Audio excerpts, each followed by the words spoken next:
Hello বন্ধুরা, কি সুন্দর দেখতে আমগুলো। এর টক মিষ্টি ঝাল আচার বানাবো, তবে সম্পূর্ণটাই মাইক্রোওভেনে। দেখতে থাকো। আমগুলো ধুয়ে ভালো করে খোসা ছাড়িয়ে ছুলে নিচ্ছি পিলার দিয়ে। ঠিক পিলারটা আমার ভালো লাগে না।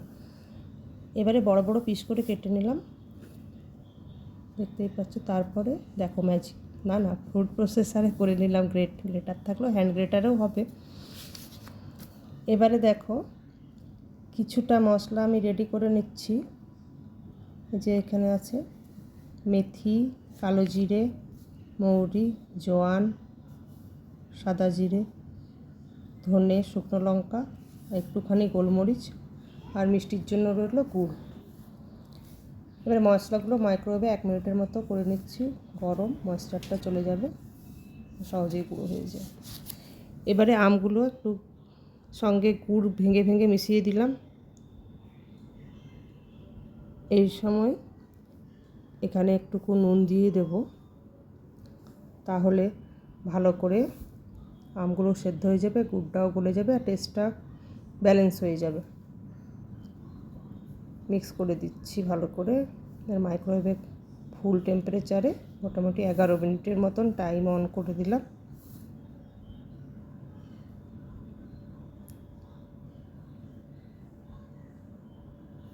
দেখো আস্তে আস্তে মাইক্রোওয়েভ চলছে, কিন্তু গুড়টা এবারে মেল্ট হতে শুরু করবে একটু পরে।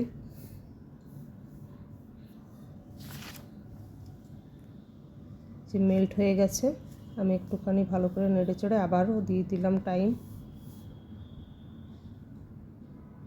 5 মিনিটের মতো দিয়েছিলাম। তো হয়ে আসছে, প্রায়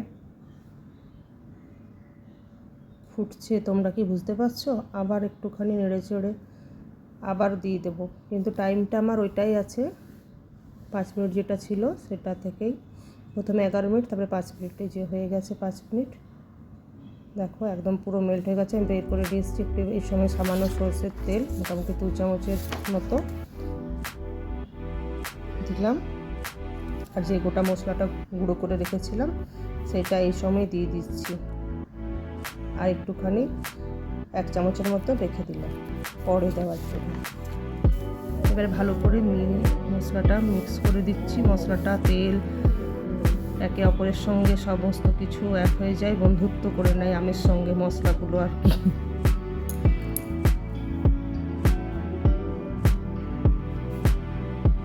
এবারে আবারও ওভেনে দিয়ে দিলাম।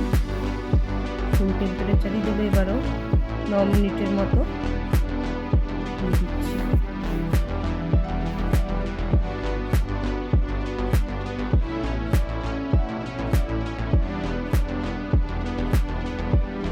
আবারও 2 মিনিট দিয়েছিলাম 9 মিনিটের পরে।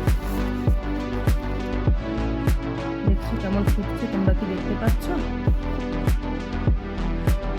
হয়ে গেল, দেখো কেমন এখনো ফুটছে।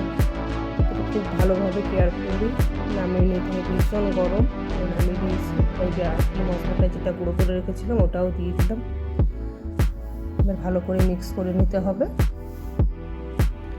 কি গরম, পুরো ধোঁয়া উঠছে। ক্যামেরাটাও একটু ঝাপসা ঝাপসা দেখা যাচ্ছে।